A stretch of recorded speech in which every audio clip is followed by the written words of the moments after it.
आम्हाला अशी माहिती कळते की त्या मुलीने त्या मुलाला ते स्क्रीनशॉट पाठवले। 24 तारखेला आम्ही स्वतः जाऊन पुरावे दिले की हे पेपर फुटलेला आहे आणि तरी तुम्ही त्याचे तर ही घटना उघडकीस आली नसती, मग ह्या महाराष्ट्राला, ह्या देशाला एक परंपरा आहे की यशस्वी पुरुषाच्या मागे स्त्रीचा हात असतो। हे जेवढे विद्यार्थी यशस्वी होणार आहेत म्हणून जाणीवपूर्वक पेपर फुटी केली जाते आणि त्यांची लोक लवकरच घेण्यात येईल असं सांगण्यात आलंय, पण त्याच्या अगोदर आमची मागणी अशी आहे म्हणजे याचा शेवट असा झाला पाहिजे की सर्व विद्यार्थ्यांची फक्त एकच मागणी आहे।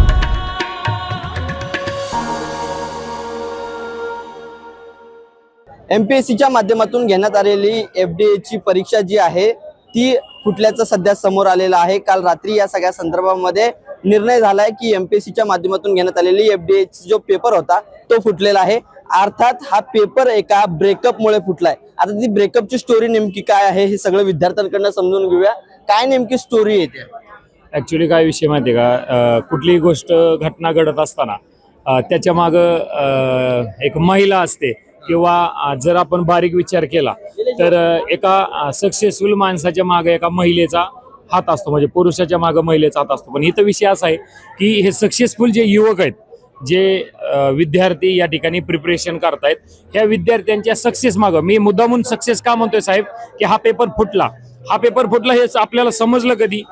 ज्या वेळेस एक XYZ नावाची मुलगी XYZ मुलासोबत प्रेम संबंधात होती, त्या मैत्री संबंधात होती, आणि ज्या वेळेस पेपर फुटला त्या मुलीने त्या मुलाला, आम्हाला अशी माहिती कळते की त्या मुलीने त्या मुलाला ते स्क्रीनशॉट पाठवले की असा पेपर झाला, आता माझं इंटरव्ह्यू मध्ये नाव आलं, आणि इंटरव्ह्यू मध्ये नाव आल्यावरती मुलगा कमी शिकलेला, म्हणजे कदाचित तिच्या पदापेक्षा त्याचं पद कमी असेल, म्हणून मुलीचं असं म्हणणं आहे की आता माझ्या घरचे ह्या लग्नाला विरोध करताय। मग शेवटी मनापासून तळमळीने प्रेम करणाऱ्या युवकाला असं वाटलं की ही मुलगी आपल्याला कुठंतरी फसवते। मग फसवल्यामुळं त्या मुलाने हे जग जाहीर केलं की जी मुलगी मला फसवू शकते ती ह्या भ्रष्ट प्रशासनाला फसवते।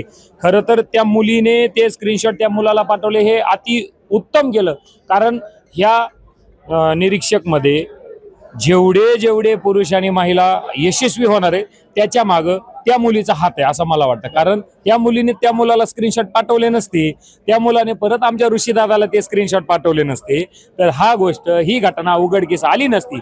मग ह्या महाराष्ट्राला, ह्या देशाला एक परंपरा आहे की यशस्वी पुरुषाच्या मागे स्त्रीचा हात असतो। हे जेवढे विद्यार्थी यशस्वी होणार आहेत या सगळ्याच्या मागे त्या बिचाऱ्या ताईचा हात आहे असं मला वाटतं। आता या सगळ्या प्रकरणामध्ये जी कोणी ती मुलगी होती XYZ, तिने 40 लाख रुपये देऊन हा सगळा पेपर जो आहे तो विकत घेतलाय असं तिच्यावरती आरोप करण्यात आलेला आहे। अर्थात त्या मुलांनी नंतर पेपर जो आहे तो सगळीकडे व्हायरल केला। आता या सगळ्या प्रकरणामध्ये मुख्य तक्रारदार जे आहेत ते निलेश गांगुर्डे आपल्या सोबत आहे, ऋषिकेश गांगुर्डे आपल्या सोबत आहेत।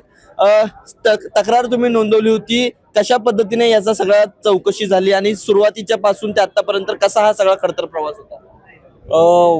22 मार्चला पेपर होता, त्याचे 20 तारखेला पुरावे तर दिले होते, स्क्रीनशॉट वगैरे, पण 21 जुलैला पुन्हा मेल केलेला होता आयोगाला। त्यांनी लगेच 22 तारखेला त्याची JML लिस्ट काही गडबडीत लावली आणि नंतर पुन्हा 24 तारखेला आम्ही स्वतः जाऊन पुरावे दिले की हे पेपर फुटलेला आहे आणि तरी तुम्ही त्याची पुढे JML लावली। आता फायनल लिस्ट लावू नका, आणि ती काही लागली नाही समजा, पण नंतर त्यांनी डिनाय केलं की तक्रार आली आली म्हणूनच डिनाय केलं।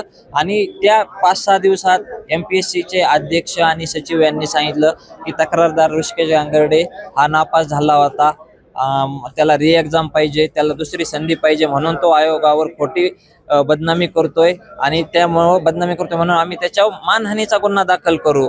आणि आता त्यामुळे आज हे क्लिअर झालं की समजा ती तक्रार खोटी नव्हती, पण त्यांच्या त्या स्टेटमेंटमुळे मी डिप्रेशनमध्ये गेलो होतो की मी नापास, आणि आमचे मार्कच सांगितले नाही तर नापास व्हायचं कारण येतच नाहीये।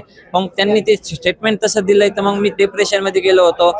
त्यानंतर माझी बदनामी कोणी केली? आयोगाच्या अध्यक्ष आणि सचिवांनी केली। त्यांना कोणी अधिकार दिलाय माझी बदनामी करायचा? मी तर तक्रार केली होती, त्यांनी त्याची चौकशी करायची ना।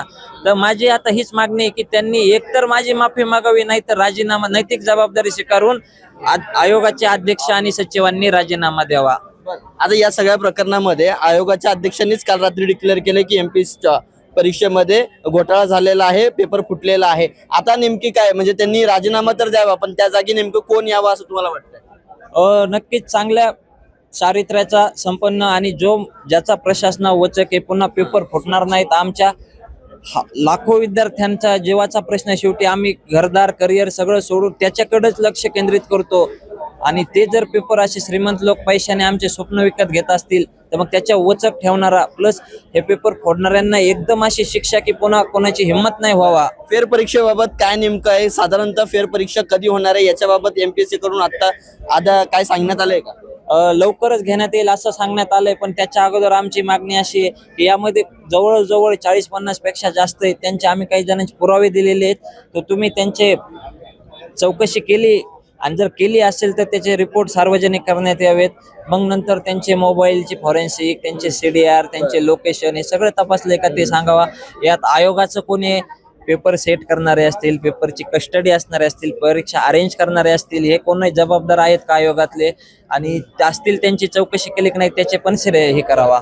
या संपूर्ण प्रकरणामध्ये एमपीएससीचे साधारणतः 3 अधिकारी जे आहेत त्यांच्यावरती गुन्हा दाखल होण्याची शक्यता आहे. सध्या तरी या सगळ्याची प्रक्रिया सध्या सुरू आहे, पण ही अतिशय गंभीर बाब आहे की एमपीएससी मध्ये ज्याच्यावरती सर्व लाखो विद्यार्थ्यांचा विश्वास आहे अशा संस्थेच्या 3 अधिकाऱ्यांनी अशा पद्धतीने पेपर फोडलेला आहे. नाही, ऍक्च्युली हा पेपर फोडलाय ह्याच्यात अधिकाऱ्याला माहीत असते, असं नाही की अधिकाऱ्याला माहीत नसते.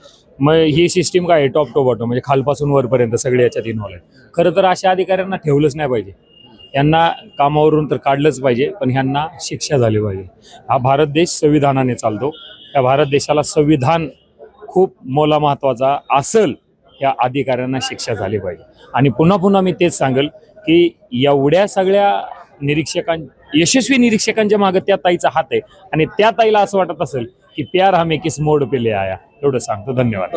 आपल्यासोबत काही विद्यार्थी देखील आहेत. दादा, काय सांगाल की सध्या देशभरामध्ये ज्या पद्धतीने पेपर फुटीचे सगळे प्रकरण उघडकीस येत आहेत, काय वाटतं एकंदरीत सगळे बघून? दिवसाला पेपर फुटतात सगळ्या.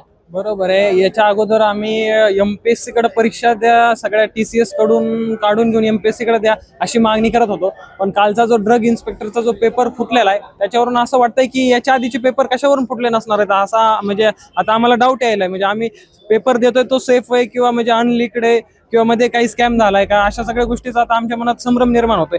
आता ऑनलाईन तर प्रत्येक पेपर ऑनलाईन होणार हा तर फुटतोयच, म्हणजे याच्यात तर काही डाऊट नाही. पुणे महानगरपालिकेच्या वेळेस बघितलं आपण, आता MMRDA मध्ये मोठा स्कॅम उघडकीस आलाय. त्याच्यात टेक्निकलच्या सांगतो तुम्हाला, MIDC, सिडको, महाट्रान्सको अशा सगळ्या पद्धतीने ऑनलाईन होणार तर प्रत्येक पेपर फुटतोय. पण आम्ही इतक्या दिवस जे ऑफलाईन एमपीएससी मार्फत घ्या अशी मागणी करत होतो आणि आता एमपीएससीचे सुद्धा पेपर जर फुटत असतील, फक्त पुरावा आता समोर आलाय, याचा अर्थ असा नाही ना मागं फुटलेला नाही, फक्त आपल्याला माहित नाही, आपण अंधारात आहेत असं वाटतंय आपल्याला. डाऊट आहे आम्हाला. बरं, या सगळ्या पेपर फुटीच्या विरोधामध्ये खरं तर तुमच्यासोबत रोहित पवार जे आहेत ते लढत होते. आज तुम्ही त्यांना इथे बोलवून त्यांचा सत्कार वगैरे केलाय खरं, पण याचा शेवट नेमका कसा होणार आहे? म्हणजे याचा शेवट असा झाला पाहिजे की सर्व विद्यार्थ्यांची फक्त एकच मागणी आहे की ह्या ज्या काय पेपर फुटीच्या घटना सगळीकडे घडतायत, सरळ सेवेत पण घडत होत्या, पण आता चक्क एमपीएससीच्या आयोगाचा पेपर फुटतोय म्हणजे खूप मोठी गोष्ट आहे. आणि ह्या आधी पण आम्ही स्वतः सिव्हिल इंजिनिअरिंगचा विद्यार्थी आहे, तर MMRDA आणि PMC मध्ये सुद्धा मोठा घोटाळा झालेला आहे आणि त्याचा प्रूफ सुद्धा आहे आमच्याकडे, पण ते ऐकायला तयार नाहीत. याची कुठेतरी सखोल चौकशी झाली पाहिजे, एवढी आमची इच्छा आहे. आणि रोहित दादांनी आमच्यासाठी त्यांचे सर्वांचे आभार.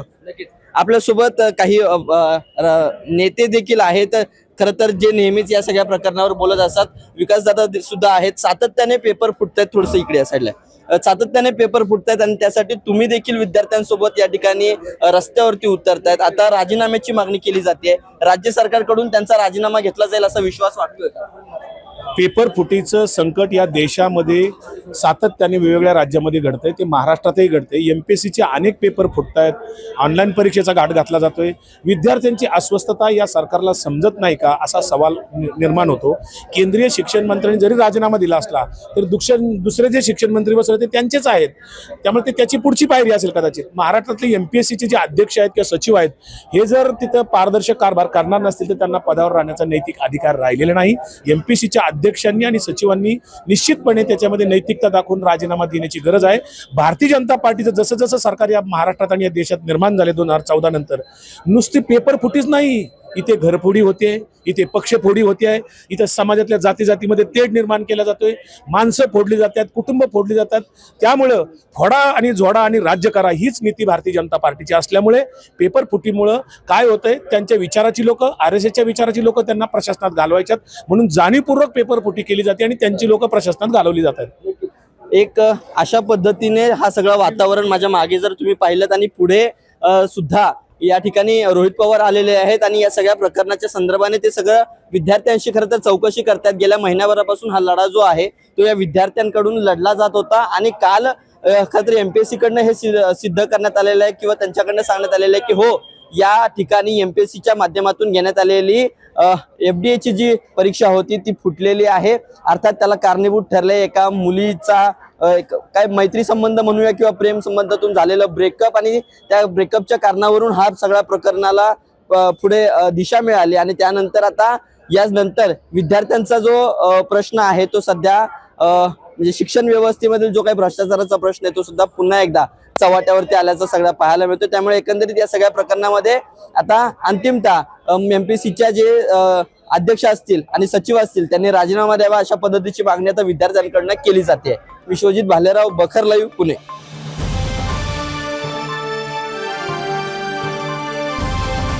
समाजकारण, प्रशासन आणि राजकारणातल्या अचूक विश्लेषणासाठी बखर लाईव्हच्या सोशल मीडिया प्लॅटफॉर्म्सना लाईक, फॉलो आणि सबस्क्राईब करा.